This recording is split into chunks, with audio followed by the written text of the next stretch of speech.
Okay fine.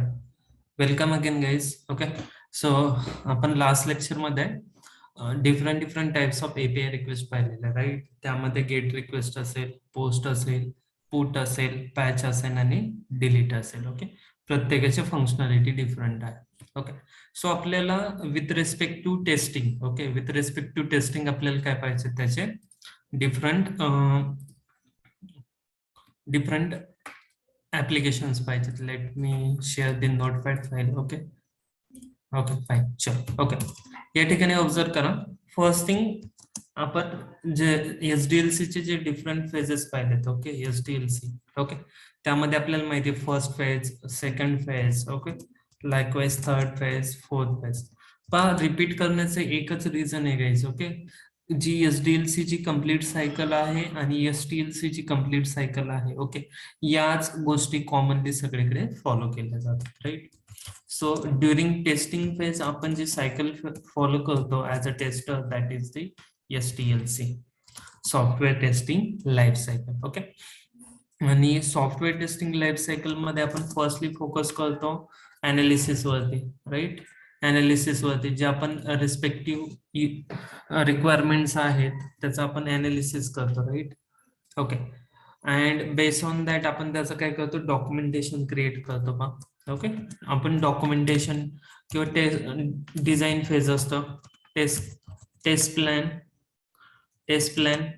Okay, and other documentation. Okay, I write in step. Okay, first thing तर आपण जी पण काही requirement आहे त्याचं अनालिसिस करतो. ओके, ज्या पण रिक्वायरमेंट आहेत त्याचं अनालिसिस करतो from testing perspective. Okay, from testing perspective. ठीक आहे, फॉर टेस्टिंग सिंपल लिहितो मी, फॉर टेस्टिंग. ज्या पण रिक्वायरमेंट आहेत त्याच्या सराउंडिंग आपण अनालिसिस करतो, देन प्लॅन करतो. ओके, आपण टेस्टिंग फेज मध्ये एसटीएलसी मध्ये टेस्ट प्लॅन करतो. ओके, टेस्ट प्लॅन आयडियली तुमचे टेस्ट लीड जे मॅनेजमेंट मध्ये पर्सन्स आहेत ना ते प्लॅन करतात. ओके, त्यामध्ये कोणत्या पर्सनचं काय रोल आहे, कोणते कोणते स्कोप आहेत वगैरे, ते जे थेरोटिकली आपण डिटेल्स बघितले त्या पूर्ण डिटेल्स प्लॅन मध्ये मेन्शन असतात. Okay, once we done with test plan, की आपल्याला कोणत्या टाईपचे टेस्टिंग करायचे, like functional, non functional, database, API, ज्या पण टाईपच्या टेस्टिंग असतील त्यामध्ये कोणकोणत्या टेक्निक यूज करणार आहे, कोणकोणते रिसोर्सेस यूज करणार आहे, कम्प्युटर कोणते, लाईक कम्प्युटर सिस्टम कोणती असेल, ऑपरेटिंग सिस्टम, या पूर्णपणे गोष्टी त्यामध्ये मेन्शन असतील. देन थर्ड थिंग येते, जसंही टेस्ट प्लॅनिंग कम्प्लीट अप झालं, म्हणजे टेस्ट प्लॅन रेडी झाला, की then we are planning for test case design. Okay, test case design आपण as a test engine plan करतो टेस्ट केस डिझायनिंग साठी. या ठिकाणी आपण मग टेस्ट सिनेरिओ डिराईव्ह करणं, त्यामध्ये मग पॉझिटिव्ह, निगेटिव्ह, आणि बेस्ड ऑन दॅट आपण काय करतो, टेस्ट केस डिझाईन करतो. जशाही आपण डिफरंट टेस्ट केसेस डिझाईन केल्या, डिपेंडिंग मग त्या तुमच्या एपीआयच्या असू द्यात, तुमच्या डेटाबेसच्या असू द्यात, तुमच्या मॅन्युअलच्या असू द्यात, जो ज्या टेस्टरचा जो रोल आहे, for example manual functional tester आहे, मॅन्युअल एपीआय टेस्टर आहे, मॅन्युअल डेटाबेस टेस्टर आहे, मॅन्युअल परफॉर्मन्स टेस्टर आहे, मॅन्युअल सिक्युरिटी टेस्टर आहे. ओके, असे स्पेसिफिक खूप सारे रोल्स असतात यामध्ये टेस्टिंग मध्ये. आउट ऑफ दॅट आपण मोरली फोकस करतोय on the web manual testing. Fine. So जे पण डिझाईन डॉक्युमेंटेशन असेल, रिस्पेक्टिव्ह इंजिनियर क्रिएट करेल टेस्ट केस डिझाईन डॉक्युमेंटेशन, आणि त्या संदर्भात आपण एक कंबाईन डॉक्युमेंट क्रिएट करतो, that is the RTM, requirement mapping document, right. Requirement traceability matrix, ज्यावरून आपल्याला समजतं की रिक्वायरमेंटच्या अगेन्स्ट आपण मिनिमम किती number of test cases return केले. जसंही पार्ट डॉक्युमेंटेशन पार्ट क्लिअर होतो, हे आपण only we R talking about the testing phase. Okay, जसंही आपला डॉक्युमेंटेशन पार्ट क्लिअर अप होतो, then next thing is the environment setup. Okay, ideally हे कंपनीमध्ये ऑलरेडी सेटअप्स असतात, क्यूए एन्व्हायरमेंट सेटअप. क्यूए म्हणजे testing, QA or testing environment setup. Environment means computers. आपल्या testing साठी जो सेटअप रिक्वायर्ड आहे, कोणते लाईक सर्व्हर रिक्वायर्ड आहेत, ते सगळे सर्व्हर काय केले जातात, कंपनीने सेटअप केलेले असतात. यासाठी बेसिकली कंपनीज मध्ये जे वर्क करतात त्यांना म्हणतात DevOps engineer. Okay, DevOps engineer, implementation engineer, Azure okay, हे जे क्लाउड इंजिनियर्स असतात पहा, जे अजियर वरती काम करतात, AWS वरती करतात, गुगल क्लाउड वरती करतात, असे डिफरंट क्लाउड आहेत. आयडियली कंपनीमध्ये जे पण कम्प्युटर सिस्टम्स असतात त्या तुमच्या क्लाउड वरती असतात, आणि इन केस क्लाउड वरती नसतील तर कंपनीच्या within a network server config केलेले असतात. त्यासाठी तुमची IT टीम वर्क करते. ओके, ठीक आहे, फाईन. IT टीम वर्क करत असतात. ओके, या ठिकाणी मग आपल्याला जो टेस्टिंगसाठी रिक्वायर्ड सर्व्हर आहे त्या सर्व्हरचं कॉन्फिगरेशन केलं जातं. ओके, आणि त्या पर्टिक्युलर सर्व्हरवरती आयदर डेव्हलपमेंट साईटने असेल तो पर्टिक्युलर बिल्ड काय केला जातो, डिप्लॉय केला जातो. बिल्ड म्हणजे जी वेबसाईट वरती आपल्याला टेस्टिंग करायचं आहे, ज्या मोबाईल ऍप्लिकेशन वरती आपल्याला टेस्टिंग करायचं आहे, ते पर्टिक्युलर त्या सर्व्हरमध्ये सेटअप केलं जातं. ओके, जसंही बा आपलं एक एन्व्हायरमेंट सेटअप झालं, कम्प्युटर रेडी झाला, ज्यावरती आपल्याला टेस्टिंग करायचंय, then we are actually starting with execution. We are actually starting with execution. आणि ज्यावेळेस एक्झिक्युशनचा फेज येतो गाईज, ओके, या ड्युरिंग एक्झिक्युशन आपण different type of testing perform करतो. ओके, आपण त्या टेस्टिंग मध्ये स्टार्टिंगला ज्यावेळेस आपल्याला फर्स्ट टाइम स्टार्ट करायचं असतं टेस्टिंग, ओके, कोणत्याही न्यू बिल्ड वरती किंवा मॉडिफाईड बिल्ड वरती. बिल्ड म्हणजे सॉफ्टवेअरचं नवीन व्हर्जन, चेंजेस केले की त्याचे व्हर्जन चेंज होत राहतात. आपण स्मोक किंवा guys keep on mute, smoke किंवा सॅनिटी टेस्टिंग करतो फर्स्ट थिंग पा. ओके, फ्लो पा कशा पद्धतीने स्मोक सॅनिटी टेस्टिंग करतो. स्मोक आपण अर्ली फेजेस मध्ये करतो, ज्यावेळेस प्रोजेक्ट न्यूली स्टार्ट झालाय, बिल्ड स्टेबल नाहीये जास्त त्यावेळेस. आणि सॅनिटी टेस्टिंग आपण कधी करतो, लेटर बिल्ड मध्ये, ज्यावेळेस बिल्ड स्टेबल होतो. हा, राईट. त्यावेळेस आपण मेजरली फोकस करतो की जे चेंजेस झाले, जे बग फिक्सेस झाले, त्या सराउंडिंग पण ऑन अ हाय लेवल आपण चेक करतो. Okay, once we done with build stability, हे आपण चेक करतो जो पण आपल्याला सॉफ्टवेअर रिसीव्ह झालेला आहे त्याची स्टॅबिलिटी चेक करण्यासाठी बिल्ड. ओके, बिल्ड स्टॅबिलिटीसाठी आपण बेसिकली हे रनअप करतो. ओके, स्टॅबिलिटी चेक करण्यासाठी, राईट. सो जसंही आपल्याला समजलं की पर्टिक्युलर जे ऍप्लिकेशन डेव्हलप केलेलं आहे या आपल्या कीवे एन्व्हायरमेंट मध्ये डिप्लॉय केलेलं आहे, त्यावरती ही टेस्टिंग केल्यानंतर आपल्याला समजतंय की आपण डिटेल टेस्टिंग साठी जाऊ शकतो का नाही.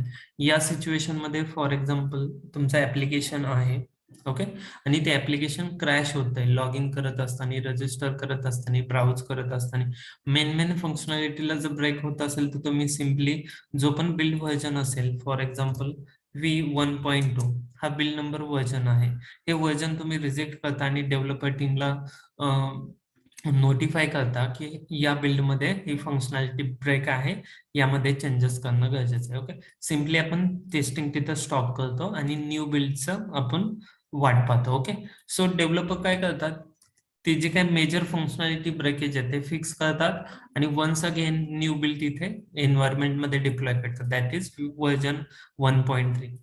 जसंही तो पण बिल्ड रिसीव्ह झाला, फर्स्ट स्टेप मध्ये आपण काय करतो, स्मोक सॅनिटी बिल्ड चेकअप करतो. मेन फंक्शनॅलिटी वर्क करत असते, लेटर ऑन आपण नेक्स्ट फंक्शनॅलिटीला स्टार्ट करतो. फॉर एक्झाम्पल आपण टेस्टिंग करतोय फंक्शनल. ओके,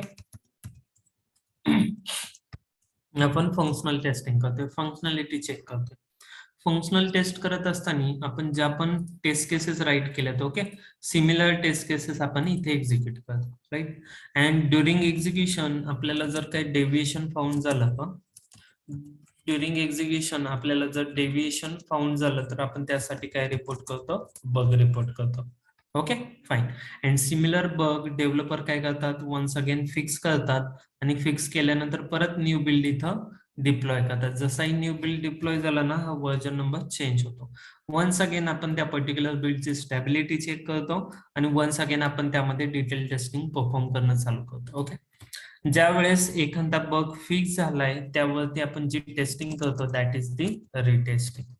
ओके, एखादा बग फिक्स झालेला आहे की नाही हे क्रॉस चेक करण्यासाठी आपण जी टाइप ऑफ टेस्टिंग करणार दॅट इज रिटेस्टिंग. रिटेस्टिंग म्हणजे काहीच नाही गाईज, जो बग जी टेस्ट केस एक्झिक्यूट करत असताना आपल्याला बग फाइंड झाला, सिमिलर टेस्ट केस री एक्झिक्यूट करणार, दॅट इज रिटेस्टिंग. ओके, चलो ठीक आहे. देन नेक्स्ट थिंग एक येते regression testing. Okay, regression testing म्हणजे काय पाहिजे पहा. फॉर एक्झाम्पल स्टार्टिंग झाली ती बिल्ड नंबर 1.0 पासून, तर नंतर पहा 1.2 झाला बिल्ड नंबर, खूप सारे चेंजेस झाले डेव्हलपर इनने, राईट. सो आपल्याला प्रत्येक व्हर्जन मध्ये डेव्हलपरने काही ना काही कोडिंग मध्ये चेंजेस केले, त्यामुळं ज्या एक्झिस्टिंग फंक्शनॅलिटी आहेत त्या कुठे ब्रेक होत नाहीत ना, त्यामध्ये कुठे डेव्हिएशन नाही ना, हे क्रॉस चेक करण्यासाठी जे आपण काय आपण number of test cases write केल्यात, त्या टेस्ट केसेस आपण काय करतो, ऑल अगेन री-एक्झिक्यूट करतो. त्यालाच काय म्हणतात, रिग्रेशन टेस्टिंग. आयडियली आपण रिग्रेशन टेस्टिंग कधी करतो, फॉर एक्झाम्पल फॉर एक्झाम्पल आपण समजून घ्या, एक सायकल समजून घ्या. फॉर एक्झाम्पल एक सॉफ्टवेअर डेव्हलप करण्यासाठी सायकल घेऊया आपण, sprint cycle. Okay, sprint cycle जे 2 वीकचा आहे.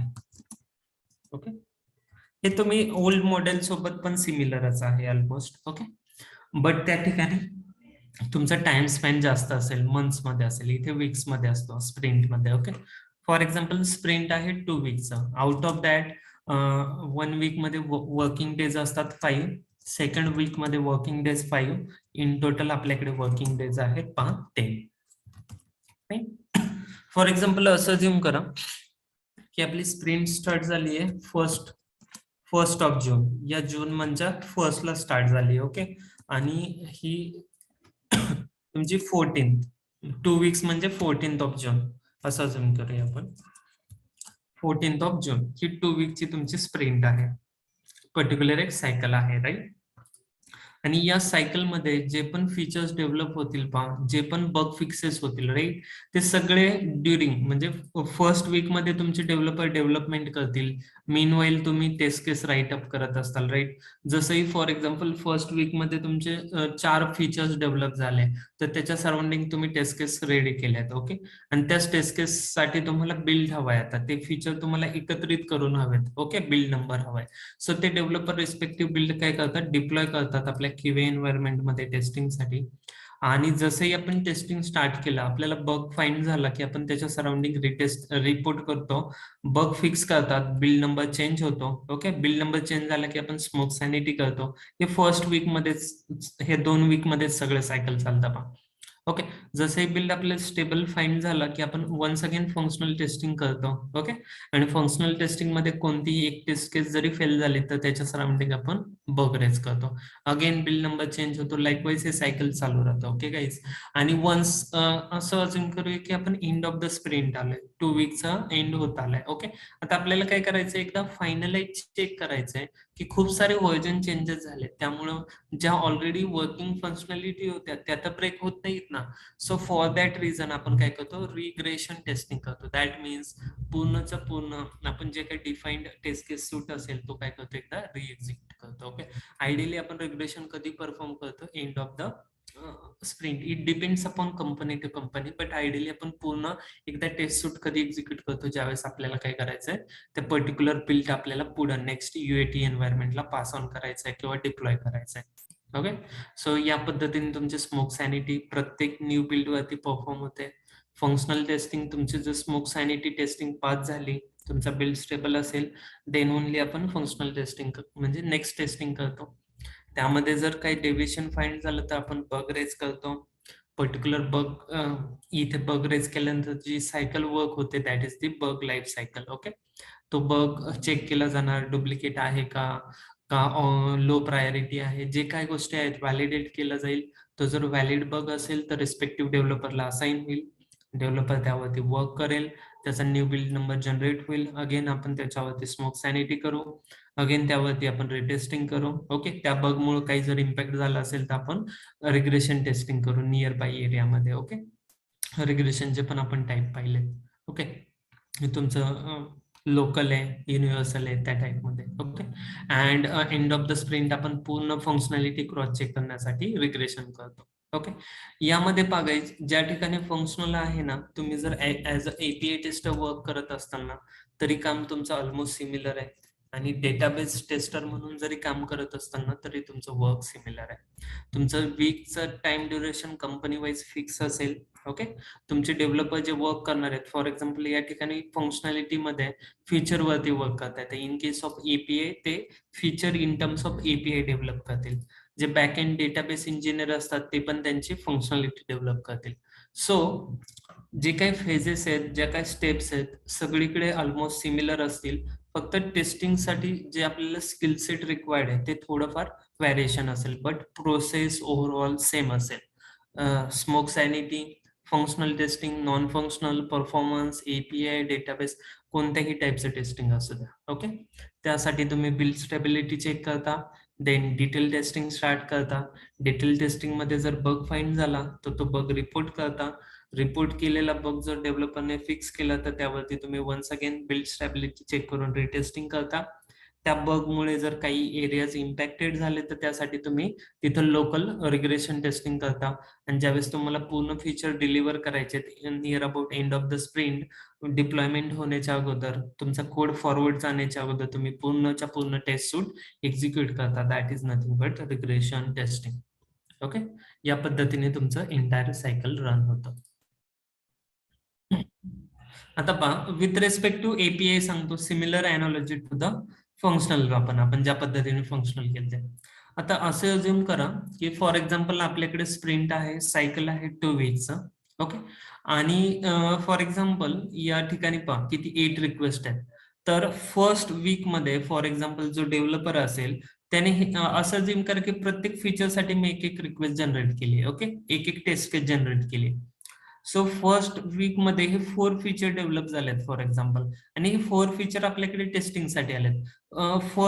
फर्स्ट डे ला हे फीचर फॉर एक्झाम्पल आलंय, आपण याच्या सराउंडिंग एक्झिक्युशन केलं. ओके, आणि एक्झिक्युशन मध्ये माझी टेस्ट केस पास झाली.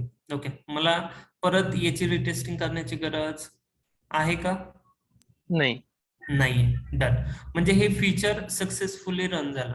फॉर एक्झाम्पल सेकंड डे ला हे सेकंड नंबरचं फीचर डेव्हलपरने एपीआय डेव्हलप केला आणि आपल्याकडे डिप्लॉय केल्यानंतर टेस्टिंग साठी आला. मी वन्स अगेन रन केलं, सेकंड फीचर पण प्रॉपरली वर्क झाला. फॉर एक्झाम्पल याच्या सराउंडिंग ज्या काही टेस्ट केसेस असतील ते वर्क झालं. ओके, थर्ड डेला पहा, थर्ड फीचर मला अवेलेबल झालं टेस्टिंगसाठी, ते पण टेस्ट केलं, ते पण प्रॉपरली वर्क झालं. फोर्थ डेला पहा, मी फोर्थ फीचर चेक केलं तर एरर आला. म्हणजे फॉर एक्झाम्पल हे टेस्ट केस फेल झाले, ते प्रॉपरली वर्क होत नाही. तर मी हे 3 फीचर रिपोर्ट करेल का रे डेव्हलपरला? याच्याशी काय कन्सर्न आहे का आपला? नाही. ओनली ज्या फीचर मध्ये जी टेस्ट केस फेल झाली, राईट, ती रिस्पेक्टिव्ह टेस्ट केस आपण कोणाला रिपोर्ट करणार आहे? डेव्हलपरला. मग डेव्हलपर काय करेल? फॉर एक्झाम्पल कंपनीमध्ये 4 डेव्हलपर्स आहेत, 1 2 3 4. ज्या डेव्हलपरने ही 4th नंबरची फंक्शनॅलिटी डेव्हलप केली तो बग त्या पर्टिक्युलर डेव्हलपरला असाइन होतो. त्याला माहिती ऑलरेडी त्यांनी यावरतीच वर्क केलंय. सो तो क्रॉस चेक करतो, okay only defined user succeed registration, म्हणजे इथं काहीतरी ऑथरायझेशनचा एरर आहे. तो त्याच्या कोडमध्ये चेंजेस करतो आणि वन्स अगेन याचा रिस्पेक्टिव्ह बिल्ड नंबर काय करतो? डिप्लॉय करतो. म्हणजे ती फीचर डिप्लॉय करतो. जसंही ते फीचर डिप्लॉय झालं की त्या बिल्ड नंबर मध्ये feature number 1, feature number 2, feature number 3, feature number 4 as well as त्याने जो फिक्स केलेला कोड आहे ना तो पण त्यामध्ये असतो. त्यामुळे काय होतं, प्रत्येक वेळेस तुमचा न्यू बिल्ड जनरेट होतो, नवीन सॉफ्टवेअरचा व्हर्जन नंबर जनरेट होतो. मग ज्यावेळेस तुम्हाला तो software number next time new मिळाला की तुम्हाला वन्स अगेन त्यामध्ये बेसिक स्टॅबिलिटी चेक करावी लागते. आणि ज्या तुमची मोर प्रायोरिटी कशावरती असणार आहे, तुमचा बिल्ड जर स्टेबल असेल तर ज्या ठिकाणी तुम्हाला डिफेक्ट सापडलाय, बग सापडलाय, ते फीचर चेक करण्यासाठी, राईट. सो त्या सिच्युएशन मध्ये तुम्ही 4 डेला काय करणार? रिटेस्टिंग करणार या फीचरची. आणि या फीचरला 1 2 3 तुम्हाला माहिती ऑलरेडी वर्क करत होते, तुम्ही हाय लेवल चेक करणार. ओके, लाईकवाईज हा बग फिक्स झाला, तुम्ही त्या बगला क्लोज केलं. नेक्स्ट वीक मध्ये अदर 4 फीचर डेव्हलप केले. असंच परत वन्स अगेन तुम्हाला या 6 फीचर मध्ये बग फाउंड झाला, तुम्ही रिपोर्ट करणार, त्याच्या सराउंडिंग तुम्ही रिटेस्टिंग करणार. आणि त्या बग मुळे जर अदर पण तुमचे टेस्ट केस फेल होत असतील तर त्यावेळेस तुम्ही काय करणार? डेव्हलपरला ते पण बग रिपोर्ट करणार. ओके, आणि ज्यावेळेस ते बग रिस्पेक्टिव्ह बग फिक्स होतील, वन्स अगेन तुम्हाला बिल्ड मिळेल, तुम्ही वन्स अगेन त्याच्या सराउंडिंग रिटेस्टिंग करता. आणि ज्यावेळेस end of the for example हे कम्प्लिटली 8च्या 8 फीचर डेव्हलप झालेत, आता मला हे पर्टिक्युलर सगळेच्या सगळे फीचर कंबाईन करून एक सॉफ्टवेअर बनवायचं आहे. Okay, so in that situation की प्रत्येक फंक्शनॅलिटी वर्क होते का नाही हे क्रॉस चेक करायचं का, कारण मीन व्हाईल इथे मला बग फाउंड झालता, इथे बग फाउंड झालता, अजून 1-2 बग फाउंड झालते. त्या बग मुळे डेव्हलपरने फिक्स करत असताना अदर फंक्शनॅलिटी तर काही ब्रेक होत नाहीये हे क्रॉस चेक करण्यासाठी आपण ऍट द एंड काय करतो, रिग्रेशन, म्हणजे पूर्णच्या पूर्ण इंटायर टेस्ट केसेस आपण काय करतो, एक्झिक्यूट करतो. तर या सिच्युएशन मध्ये पहा सिंपल आहे, इथे पहा रन कलेक्शन म्हणून ऑप्शन आहे. इन केस ऑफ एपीआय आपण मॅन्युअलीच करतो या सगळ्या गोष्टी. ओके, यामध्ये कोणतीही आपण स्क्रिप्ट रन करत नाही. मी सिंपल रन कलेक्शन करतोय. पहा या ठिकाणी रिग्रेशन साठी पहा, for example end of the sprint आलोय मी, रिग्रेशन साठी मला सगळ्याच्या सगळ्या टेस्ट केसेस एक्झिक्यूट करायच्या. फॉर एक्झाम्पल यामधील एखादी टेस्ट केस अशी आहे की जी मला मॅन्युअली स्वतः ऑब्झर्व करायची, ती टेस्ट केस मी एक्सक्लूड करू शकतो. बट अदर टेस्ट केस मी काय करणार आहे, सिलेक्ट करू शकतो आणि सिंपल रन कलेक्शन करतोय. पहा ठीक आहे, या ठिकाणी पहा पूर्णच्या पूर्ण टेस्ट केसेस काय झाल्यात, एका सिंगल फ्लो मध्ये रन झालेत. ओके, आणि या ठिकाणी पहा पूर्णच्या पूर्ण टेस्ट केसेस रन झालेत, त्याचे रिस्पॉन्स आलेत रिस्पेक्टिव्ह पहा या ठिकाणी दिसत आहेत. लाईकवाईज मी काय करू शकतो, यांना सिलेक्ट करू शकतो. आता यामध्ये जास्त काही डिटेल आपण फिलअप केलेली नाही, पण इथे तुम्ही रिस्पॉन्स कोड पाहू शकता आणि पूर्णच्या पूर्ण रिक्वेस्ट तुमच्या काय झाल्यात, एक्झिक्यूट झाल्यात. लाईकवाईज रिग्रेशन म्हणजे पूर्णच्या पूर्ण टेस्ट केस एक्झिक्यूट करणं बेस्ड ऑन तुमची रिक्वायरमेंट. क्लिअर आहे, रिग्रेशन म्हणजे काही वेगळं नाहीये. ठीक आहे, जर फेल झालं तर कसं समजतं इथं? हा, आता या ठिकाणी आपण आहे ना तो ऑटोमेशन कोड लावलेला नाहीये, तर फेल झाल्यानंतर आपल्याला इथे स्टेटस फेल मध्ये येतात. ओके, आपण आयडियली मॅन्युअल वेनेच एक्झिक्यूट करतो. ठीक आहे, म्हणजे for example he request pass झाली. ओके, सिक्वेन्स मध्ये आपण एक्झिक्यूट करतो मॅन्युअली. ही सेकंड रिक्वेस्ट पास झाली, थर्ड रिक्वेस्ट पास झाली. Okay, for example fourth request fail झाली म्हणजे माझं रिग्रेशन मध्ये काय झालं रे, फेल झाले. मी त्याचा परत डिफेक्ट क्रिएट करणार आणि कुणाला रिपोर्ट करणार, डेव्हलपरला. डेव्हलपर फिक्स करेल त्या फंक्शनॅलिटीच्या सराउंडिंग आणि वन्स अगेन बिल्ड जनरेट करेल, त्या बिल्डची स्टॅबिलिटी चेक करणार आणि वन्स अगेन रिग्रेशन करणार, परत स्टार्ट पासून टेस्ट केसेस एक्झिक्यूट करणार. समजलंय, मॅन्युअल हा अप्रोच आहे. आणि ऑटोमेशन म्हणजे आहे ना, तर या ठिकाणी मी ऑटोमेशन स्क्रिप्ट लिहिलेली नाहीये पण जस्ट एक सांगतो. ऑटोमेशन मध्ये काय होतं की या पूर्ण टेस्ट स्क्रिप्ट मी म्हणजे ज्या टेस्ट केसेस आहेत मला ज्या रिक्वायर्ड आहेत एक्झिक्युशन साठी सिलेक्ट करतो आणि सिंपल रन म्हणतो. ऑटोमॅटिकली सगळ्या टेस्ट केसेस काय होतात, माझ्या एक्झिक्यूट होतात. दिसताय तिथे आता काहीच येत नाही पास फेल मध्ये रिझल्ट, कारण मी त्यासाठी स्क्रिप्ट लिहिलेली नाहीये. ठीक आहे, सिमिलर अप्लायज टू तुमचं वेब ऑटोमेशन. पण आपण जे मॅन्युअली केलंय ना त्याच पद्धतीने वेबला पण आपल्याला ऑटोमेट करता येतं. ठीक आहे, म्हणजे ऑटोमेशन आणि मॅन्युअल मधला डिफरन्स लक्षात आलाय का रे दोन्हीमधला? Hello, yes sir. हा, म्हणजे पहा तुम्हाला ऑटोमेशन करण्यासाठी मॅन्युअली हा डेटा रिक्वायर्ड आहे का नाही रे? हॅलो, हा आहे सर. राईट. आणि अजून एक की कोणती टेस्ट केस तुम्ही ऑटोमेट करू शकता, कोणती टेस्ट केस करू शकत नाही, हे आपल्याला मॅन्युअल टेस्टिंग करत असताना समजतं.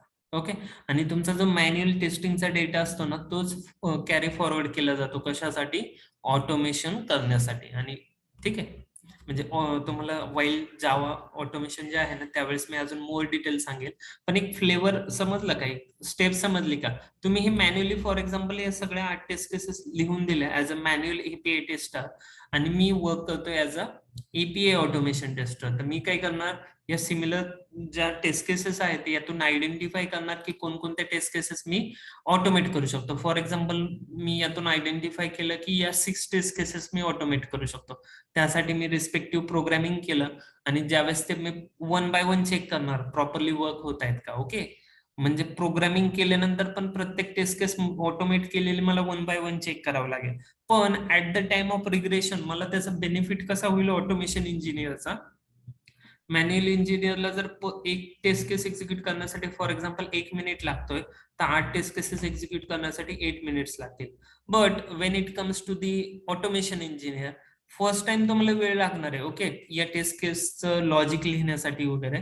बट जसंही ते लॉजिक एकदा तुम्ही स्क्रिप्टिंग केलं, त्याचं कोडिंग केलं टेस्टिंगसाठी, तर तुम्ही लेटर ऑन रिग्रेशन मध्ये पहा किती स्मूथली रन करू शकता. आणि तुम्ही फक्त फेल झालेल्या टेस्ट केस वरती फोकस करू शकता. यामुळे तुमचा खूप सारा टायमिंग काय होतो, सेव्ह होतो इन केस ऑफ ऑटोमेशन. म्हणून कंपनी ऑटोमेशन रिक्वायर्ड बोलतात, पण इन द स्टार्टिंग फेज ते तुम्हाला मॅन्युअल वरती वर्क करायला लावतात. का? कारण तुम्हाला जर मॅन्युअल फंक्शनॅलिटी माहित नसेल तर तुम्हाला ऑटोमेशन मध्ये थोडीफार डिफिकल्टी येऊ शकते. ठीक आहे, डन आहे. ओके, सो या ठिकाणी पोस्ट रिक्वेस्ट असल्यामुळे आपल्याला काय पास ऑन करावं लागेल तर respective body, right? So let me, body आपण कम्प्लीट पास करतो ना? येस येस, ठीक आहे. आणि रिस्पॉन्स कोड पण? नाही, रिस्पॉन्स कोड तर आपण एक्सपेक्ट करतो ना, तो नाही. ओके, तो नाही पास करत. ओनली बॉडी पासून करतो आपण. ओके, ठीक आहे. सो या ठिकाणी पहा, रेस्पेक्टिव्ह बॉडी काय केली, कॅप्चर केली, टेस्ट केस सेव्ह केली, राईट? पोस्ट रिक्वेस्ट आहे लॉग इन साठीची, ईमेल ऍड्रेस पास केलाय मी, पासवर्ड पास केलाय. Okay, like user name password, आणि ट्राय करतो सेंड करण्यासाठी. ओके, सो या सिच्युएशन मध्ये पहा, या रिक्वेस्ट थ्रू याने ना आपल्याला एक टोकन जनरेट करून दिलंय. टोकन म्हणजे एक ऑथरायझेशन असतं. ओके, की फॉर एक्झाम्पल टोकन म्हणजे एक की आहे. Okay, in case of bank ज्यावेळेस आपण सिक्युरिटी डिपॉझिट हे करतो, राईट, त्या ठिकाणी आपल्याला एक टोकन दिलं जातं किंवा त्याची एक रिस्पेक्टिव्ह की दिली जाते. लाईकवाईज विथ दॅट ऑथराइज कीच आपण काय करू शकतो, तो पर्टिक्युलर लॉकर ओपन करू शकतो. लाईकवाईज हे ऑथरायझेशन की मी जस्ट जनरेट केली युजिंग दिस पोस्ट मेथड. ओके, मी चेक करतो लॉग इन अनसक्सेसफुल. ओके, या ठिकाणी रिक्वेस्ट आहे का, लेट मी चेक. गाईस, त्या टाईपची कोणती रिक्वेस्ट आहे का?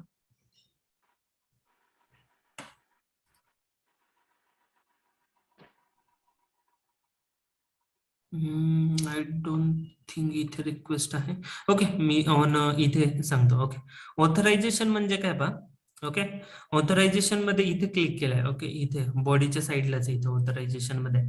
ऑथरायझेशन मध्ये आहे ना, तुम्हाला जी रिक्वेस्ट आतापर्यंत ज्या पण आपण रिक्वेस्ट एक्झिक्यूट केल्या विदाउट ऑथरायझेशन केल्या, म्हणजे ही जी वेबसाईट आहे, ओके, जी ही URL आपण युज करतो, ही डेमो URL आहे, फ्री टू यूज आहे. बट इन केस ऑफ ही जर URL गुगलची असेल, गुगल मॅपचा API असेल, ही जर कोणत्या बँकेचा API असेल, तर डिरेक्टली आपण असं फ्रीली ऍक्सेस करू शकत नाही. त्यासाठी आपल्याला इथे काय प्रोव्हाइड करावं लागते. फॉर एक्झाम्पल मी गुगल मॅपचा API युज करणार आहे. त्या सिच्युएशन मध्ये मी गुगल मॅपला पर रिक्वेस्ट माझं जे काही सबस्क्रिप्शन असेल त्यासाठी मी काय करतो, चार्ज करतो. मग ज्यावेळेस मी पेमेंट सबस्क्रिप्शन पेड करतो त्यावेळेस मला गुगल काय प्रोव्हाइड करते, एक ऑथरायझेशन की प्रोव्हाइड करते. मग ऑथरायझेशन इतके सारे टाइप्स आहेत पहा. जी ऑथरायझेशन की प्रोव्हाइड करेल आपल्या इन केस ऑफ कंपनी, हे ऑथरायझेशन की आपल्याला कोण प्रोव्हाइड करेल तर डेव्हलपर प्रोव्हाइड करेल विदिन अ डॉक्युमेंट. आपल्याला पर्टिक्युलर कीचा जो टाईप असेल, for example basic authorization type आहे, तो टाईप मी सिलेक्ट करेल. ओके, आणि त्या सिच्युएशन मध्ये आपण रिस्पेक्टिव्ह काय करेल, युजर नेम आणि रिस्पेक्टिव्ह पासवर्ड, जो पण फॉर एक्झाम्पल डेव्हलपरने आपल्याला दिले असेल test ABC, for example test user, हा त्याचा ऑथरायझेशन युजर नेम आहे आणि password for example test 1 2 3. Likewise आपण पर्टिक्युलर युजर नेम आणि पासवर्ड या ठिकाणी काय करू, स्टोअर करूया, म्हणजे या पद्धतीने सिलेक्ट करूया आणि सेव्ह करूया. ओके, आणि विदाउट हे ऑथरायझेशन यूज करता आपण काय सेंड करू शकत नाही, रिक्वेस्ट सेंड करू शकत नाही. हे डेमो API आहे त्यामुळे वर्क होणार नाही. बट ऍक्च्युअल तुमचं जे API असतील ना, त्यामध्ये हे ऑथरायझेशनची गरज पडते. आणि हे कुठून सिलेक्ट करणार आहे आपण, तर इथेच ऑथरायझेशन आणि टाइप ऑफ ऑथरायझेशन मेन्शन असेल, रिस्पेक्टिव्ह ऑथरायझेशन आपण सिलेक्ट करणार आहे, respective details like user name password pass on करणार आहे आणि सेव्ह करणार आहे. क्लिअर आहे. ऑथरायझेशन म्हणजे सिंपल व्हॅलिडेशन पॉइंट येतो तुमचा.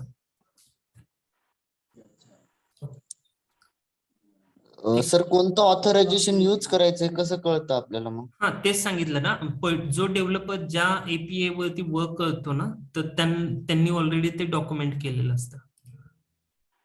ठीक आहे. हा, आपल्याला ती इन्फॉर्मेशन किंवा आपण आपल्या टीमला विचारू शकतो की कोणतं ऑथरायझेशन डॉक्युमेंट मध्ये असतं मोस्ट प्रॉबेबली. जर नसेल तर आपण डेव्हलपरला विचारू शकतो याला ऑथरायझेशन. म्हणजे कलेक्शन साठी कुठे ऑथरायझेशन